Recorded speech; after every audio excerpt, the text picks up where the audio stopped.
গতকাল আমি বিস্মিত হয়েছি। আপনি নাকি আমি পত্রিকায় দেখেছি, কতটুকু সত্য আমি জানি না।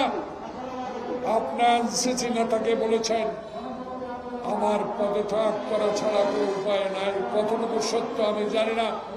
আমি ইউটিউব, পত্রিকা, টেলিভিশন, আমার মনটা বড় খারাপ হয়েছে। এই জন্য আপনাকে কি জন্য বসিয়েছিলাম, আপনাকে কেন বসিয়েছিলাম? 9 মাস আপনি কি সেই পথে এগুতে পেরেছেন? পারেন না।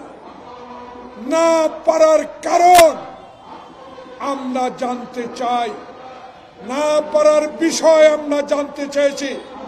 গতকালকার দল থেকে আমাদের স্ট্যান্ডিং কমিটির সিনিয়র সদস্য ডক্টর নিশার হোসেন কি দুঃখে 3 জনের পদত্যাগ চেয়েছেন। তার দুঃখটা এই, আমরা তো চাই না আপনাদের পদত্যাগ।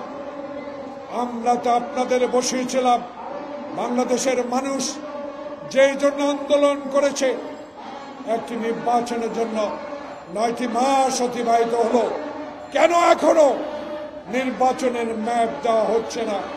তাই আজকে কাদের পরামর্শে, সলা পরামর্শে, কাদের কান কথায় এখনো নির্বাচনের তফসিল ঘোষণা করা হয় নাই। তাই আমাদের দল বাধ্য হয়ে বলেছে আপনাদের 3 জনের আগেই পদত্যাগ করতে হবে।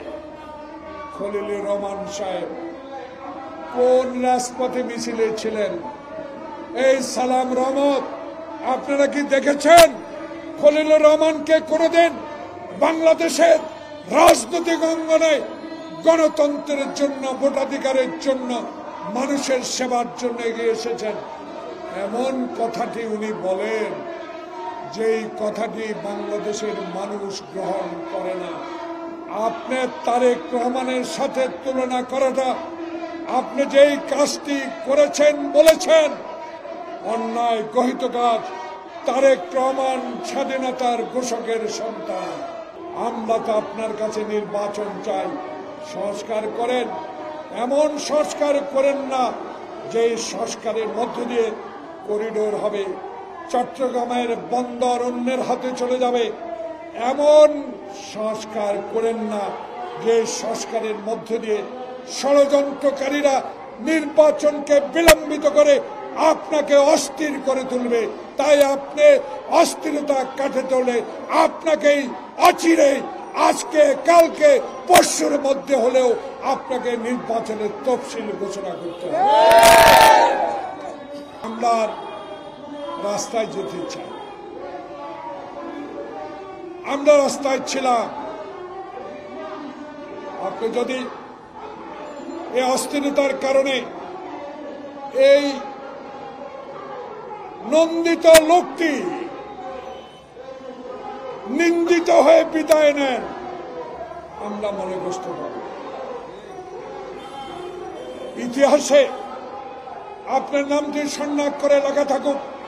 অনতিবিলম্বে এই 3 জনকে উপদেষ্টা পরিষদ থেকে আপনি চিঠি দিয়ে দেন, অনুরোধ করেন তারা যেন নিজেই পদত্যাগ করে। তাহলে 3 জনকে এই উপদেষ্টা পরিষদ থেকে আপনাকে বিদায় করতে হবে।